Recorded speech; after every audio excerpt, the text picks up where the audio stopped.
This is my 2000 Jeep Cherokee, and I just recently manual swapped it and wanted to go over a few things that might hopefully help other people if they intend to manual swap theirs. Excuse me. Um, while this isn't the most thorough and in-depth video, ideally I would have done this while I was doing the swap, but I was under a huge time crunch and just couldn't spend the time. I do happen to know someone that's putting in some great work and will be making a very, very thorough write-up soon, but wanted to share just a few questions now to get things out of the way. So I'm just going to look over things and then point out any questions, concerns, etc. that anyone might have, and what my solution was or what my solution will likely be. I guess working from the engine bay, starting off with the ECU. So I haven't done anything with the ECU just yet. This is the factory auto ECU, original to the Jeep. From the best of my understanding, if you want to do the manual swap and you do not want any codes, get the manual ECU. It was recommended to me to give Auto Computer Exchange a call, give them your VIN, and tell them that your VIN is for an auto, but you want it programmed for a manual. Because otherwise they're going to see the VIN and they're going to program it exactly for what it would have been. But as soon as it's programmed for a auto, you should be good. No codes, no nothing. The only thing is, if you want to have the extended idle switch that was offered on the police package and other ones, it is not possible with the manual transmission ECU. The pinout that exists on here that you can do, that you can wire into the pinout and get your extended idle, it doesn't exist on the manual. You cannot do it. Yeah, so that would cover that. ECU, best route, get a manual ECU. Otherwise, you can 100% drive this without doing the manual ECU. I've driven a couple hundred miles already, put plenty of miles on it, and haven't had any problems except for, the check engine light. But if you have to pass emissions, this will not work. I only did this because my emissions are good through the 23rd, through 2023. Otherwise, I wouldn't have done this with with much time. Manual ECU is the way to go if you want to not have an engine light and pass emissions. If it's a trail rig, or your state or local government doesn't do emissions testing or OBD2 testing, don't worry about it. You can totally get by without it. Here's what I did for the clutch. Very simple. On the 9701 Cherokees, there's actually going to be, let me zoom in a little better. There's going to be pilot holes, like little divots, kind of like this right here, and it's gonna be poking out instead of it poking inwards. Instead of it poking inwards like this, it's gonna be sticking out like this, but it's gonna be just like that. And you're gonna notice two of them, right exactly where those are located. One there, and one there. It's a little tricky to drill, only because it's basically impossible to drill from the inside, where your drill bit would match with the divot and it'd be easier. What I did was just get a drill bit and just kind of hold it really tight in place. So I had it firm in place. The drill bit wouldn't want to walk around. A little tricky, but it can be done. And there's a plug that goes over this. You just use a screwdriver, pop it out, and this will go in pretty easily for routing the hydraulics. I also got mine as a full kit from Rock Auto. I believe it's a Luke kit, L-U-K. And it's been great. It comes pre-bled, no problems. Notice it goes down, comes up, this is it right here, and then you just feed it down. A little tricky to feed down, but can be done. All in all, not hard at all. Works great. Yeah, so I think that takes care of that. Can be a little tricky, a little awkward to work with, but not hard. The other one that I would say is a pretty big deal is dealing with ignition. So the ignition on the auto works with the neutral safety switch for when you put it in park neutral safety switch, which I actually have right here. When you put it in park auto, what'll happen is it basically lets your ignition to the starter solenoid. So when you turn your key, it lets it pass through when it's in park neutral. When it's not in park neutral, current can't flow from your key all the way through here to your fuse block and then to your starter. So what I did right now is a temporary solution that I intend to fix, because it is giving me a code for a park neutral neutral safety switch condition, because it's always seeing it in neutral, but it does work. What I did was I just took my neutral safety switch right here, just took it off the transmission, plugged it into the factory wire harness, and then put it in park. All you do is you just twist it like this. It'll rotate. I couldn't remember which direction it was for park and or for neutral, but turn it one way, if all the way to one side, because it's either the 1-2 gear selection or it's the park selection. If you turn it to one side and you turn your ignition, you get nothing, not even a click. Then just turn around and turn it the exact opposite direction. That should do the trick for you. But and that's exactly what I did. So you can totally get by just by using this for your park neutral. This will get the Jeep started. It'll run. It'll think it's in park neutral the whole time. You won't have any problems with starting. I did notice sometimes the idle gets a little weird where it likes to drop quick, but it's totally manageable. No problems at all. I wouldn't worry about it. Though I wouldn't say this is the best solution. My advice, and what I'm going to be doing, is I'm unable to get the loom separated, but at the moment, you'll notice the wires that are right here. These go here. And basically when you turn it, it just kind of grounds out a different selection and tells the sensor. Well, there's aluminum wires right here. This will be right here. And I'm going to cut it about right where my index finger is, and then strip back the loom. That way I have some exposed wires. And for any wires that are unneeded, for example, the 1-2 gear selection, the 3 gear selection, and neutral gear selection, I'm going to cover them, prevent them from shorting on each other, and just tie them up, and that'll do the trick.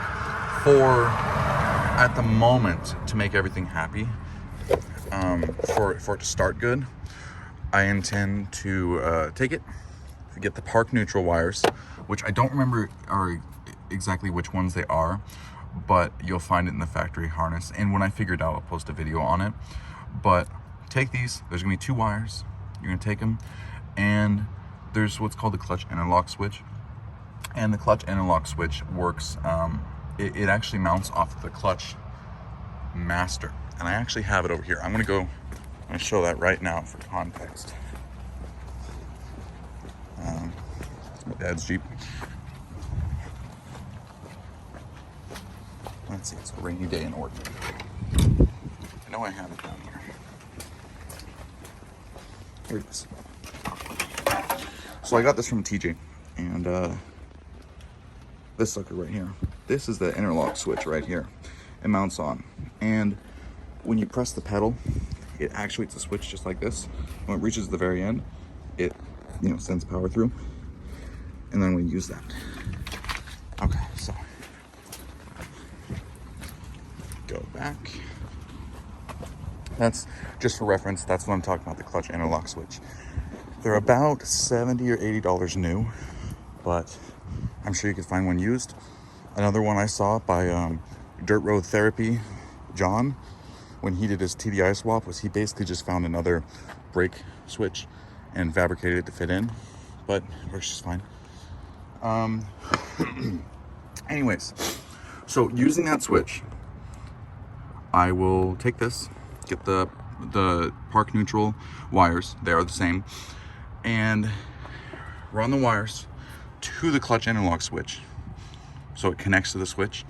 So when the switch is pressed, there's continuity, and it's just as if you selected it, and the engine will start. It'll send power to the starter solenoid in here, and then I'll send it to the starter, and you'll be good. You'll have your neutral, you'll have your start, but you can totally get by with splicing it. In fact, the factory option Cherokee, I know 97 to 01 for a fact, I'm not sure what the 96 minus, what they had built in was you could basically just bypass the interlock switch.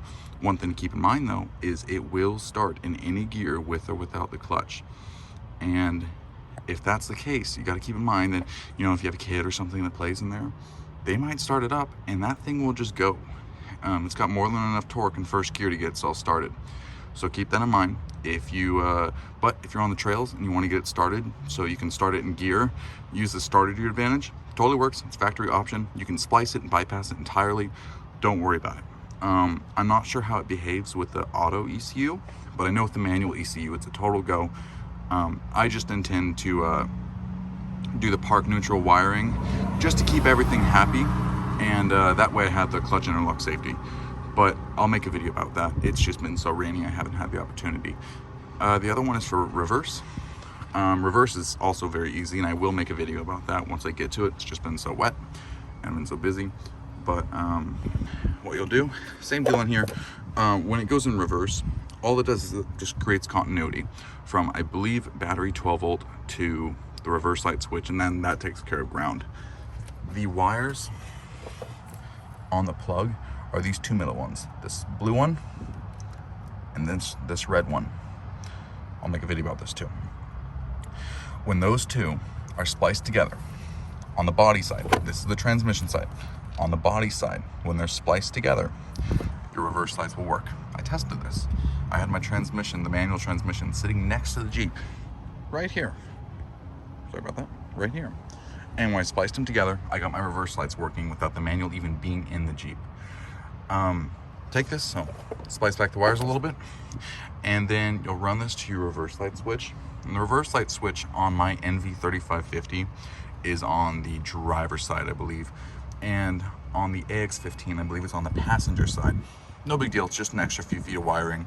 All you're gonna do is you're gonna take the two wires that I just showed, these two middle ones, the middle row, and you're going to run those two wires down. You're gonna splice them to each wire on the reverse light pigtail.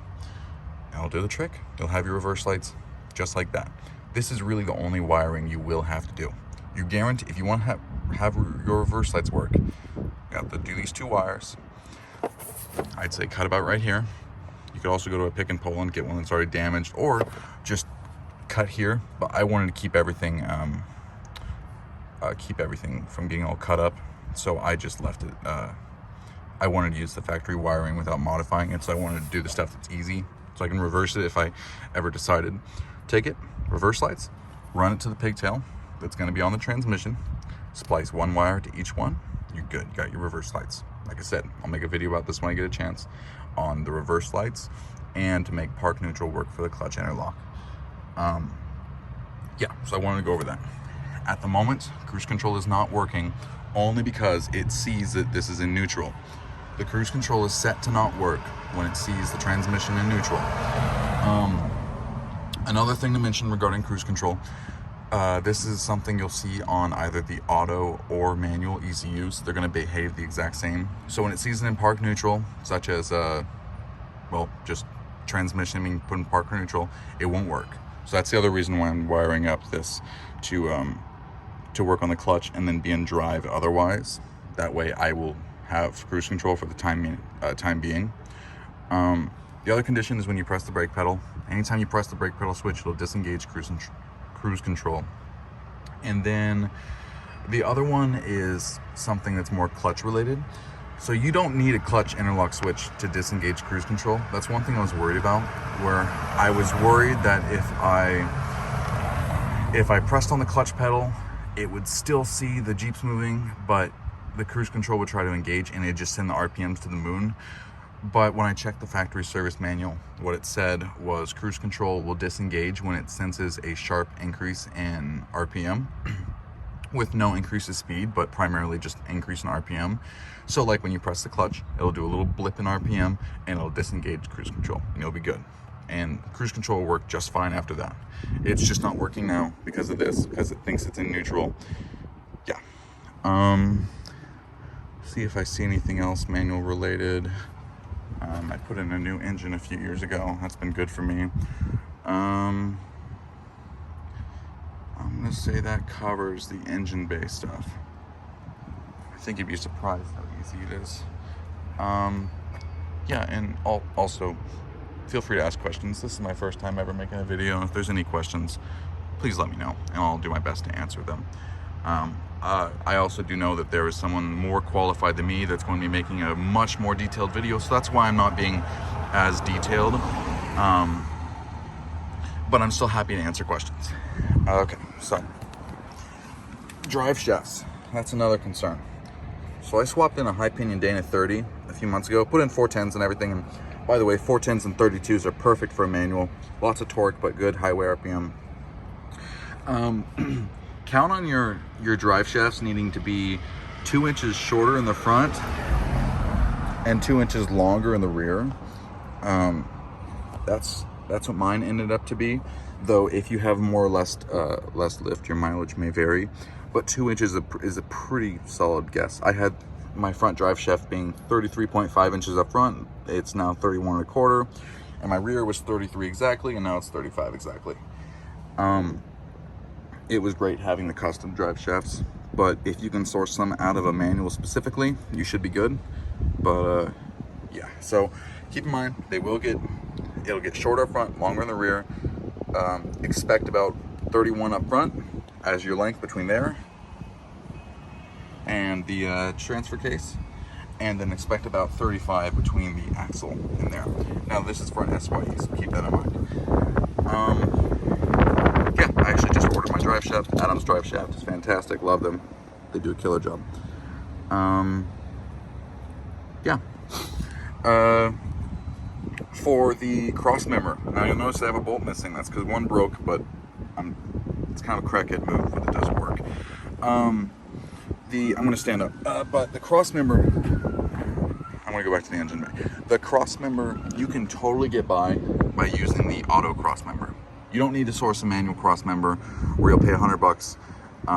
Auto cross member 100% works. You will want to make sure you have one sourced for your proper transmission mount. So really, if you're putting it in a 2001, it should work. I used my factory cross member. It might change with the AX15 if I was to swap it in, but the cross members, the manual cross member, it just has a 3/4 inch built-in drop to it, where if you look, let's see if I can get a better view. Okay, so you might be able to see where mine is mounted. If you look at that right here, you'll notice there's no notch taken out. But if you were to, on the manual transmissions, they have a little notch taken out from the center line, notches down, over, and up. And it basically drops the transmission 3/4 of an inch. Otherwise, it's located the same, bolts up the same. It's probably the easiest route. Though, you can 100% get by with the auto one. Just do the auto one and drop it 3/4 of an inch. I use spacers that I got from my local parts store. And remove the studs. I got a stud extractor that grabs on the threads and did a great job. But yeah, 3/4 inch drop does the trick. Factory cross member works great. All right, sorry about that. Had an interruption. Yeah, factory cross member 100% works. Just drop it 3/4 of an inch, golden. It will not work otherwise. It puts the transmission in the tunnel, and it won't fit. So it's required. If you want to keep your factory cross member, you got to drop it 3/4 of an inch. Does not affect driveline angles. It just makes up for the difference that would already be there. Yeah, so count on that. Factory cross member works. Other thing is the exhaust, which the bracket's a little tricky. Now I did this for an N3 3550 swap, but the little cross member adapter bracket, where is it?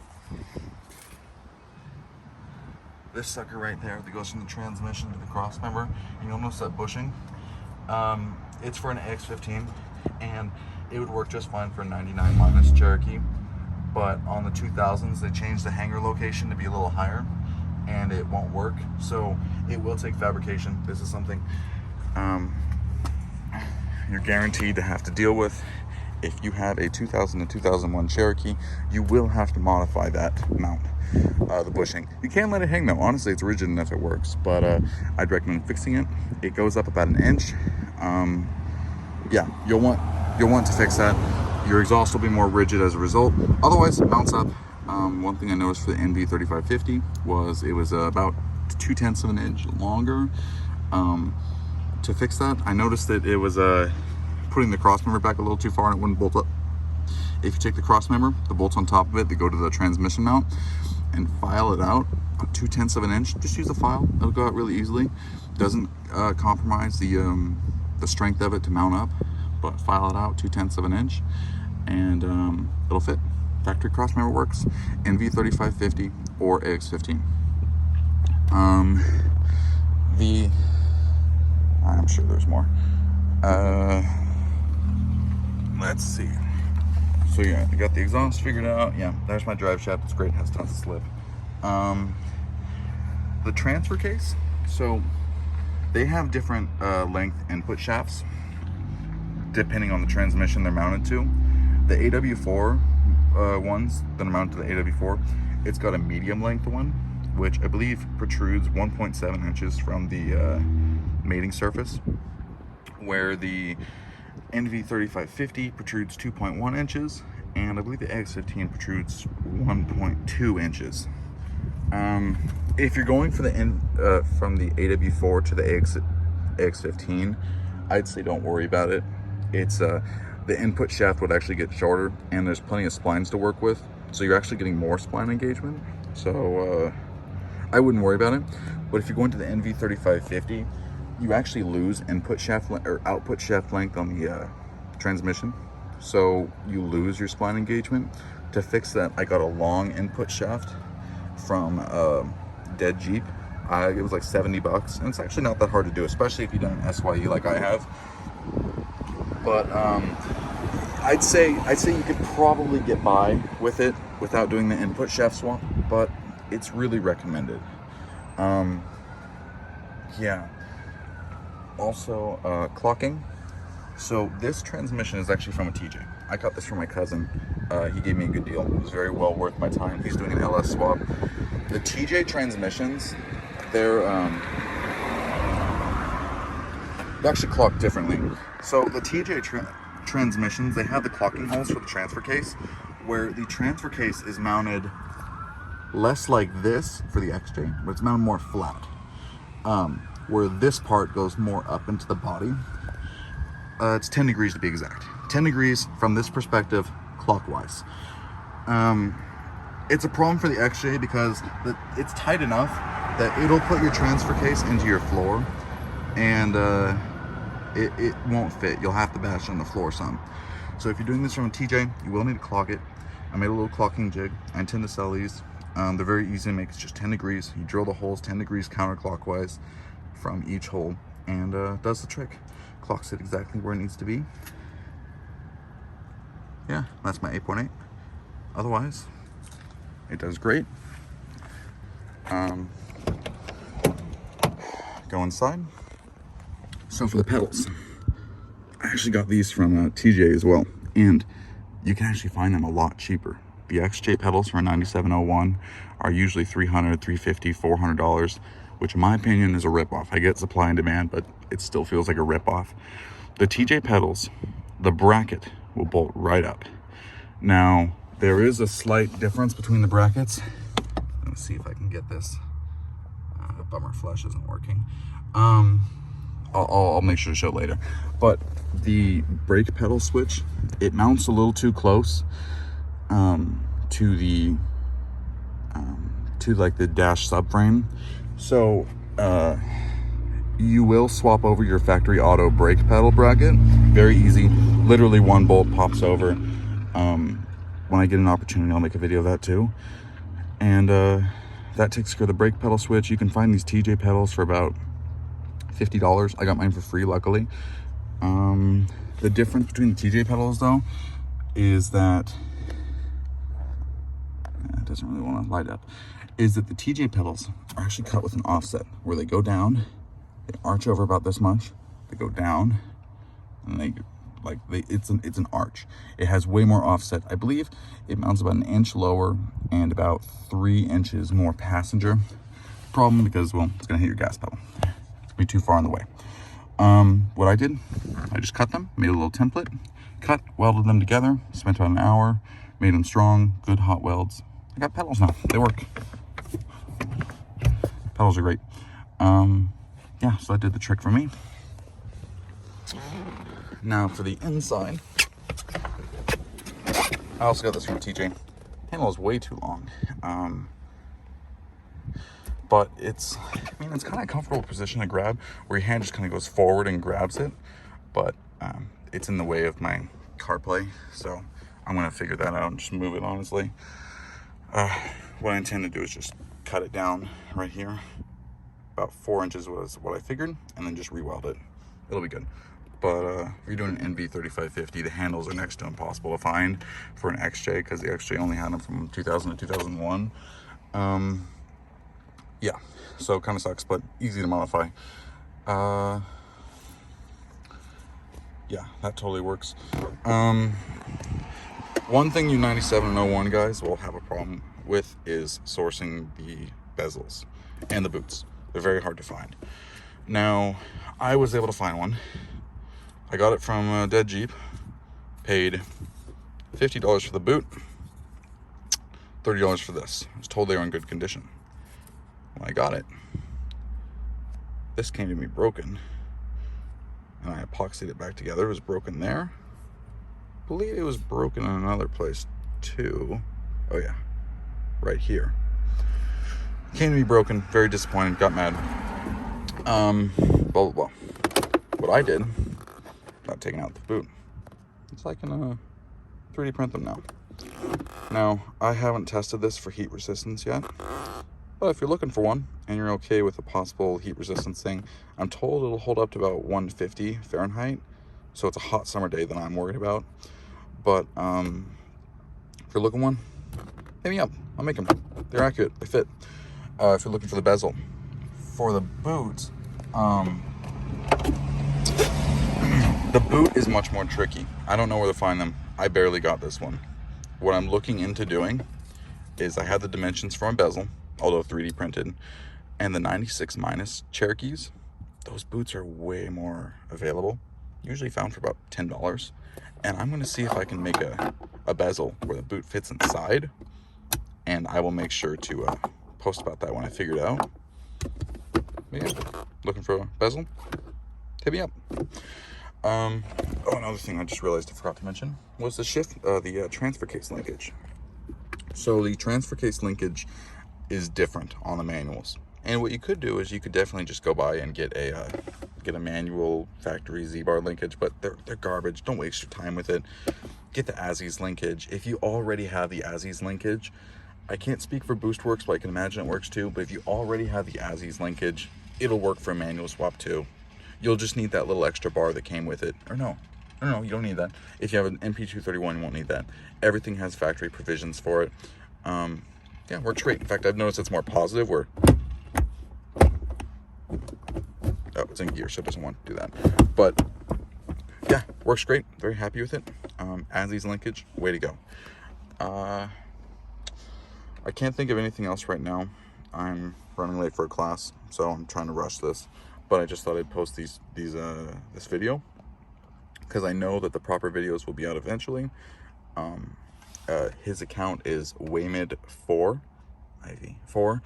I'll link it below. He's done great videos. He actually helped me with the removal of the transmission. His videos were great.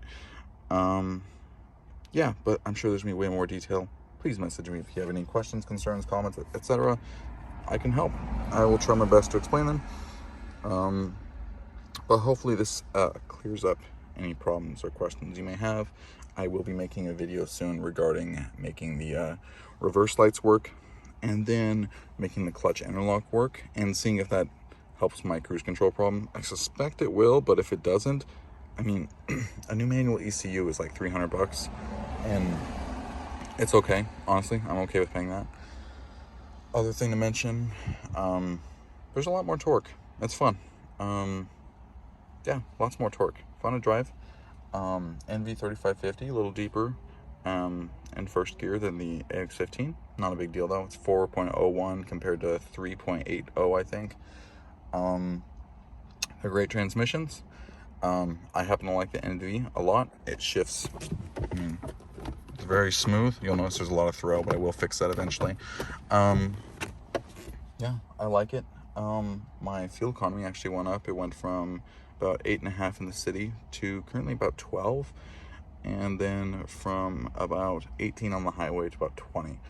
410s and 32s works great. I suspect I'll be able to go to 35s, no problem with the manual and 410s. But yeah, just a quick little video. I'm just gonna post it. First time making a video. Any questions, let me know.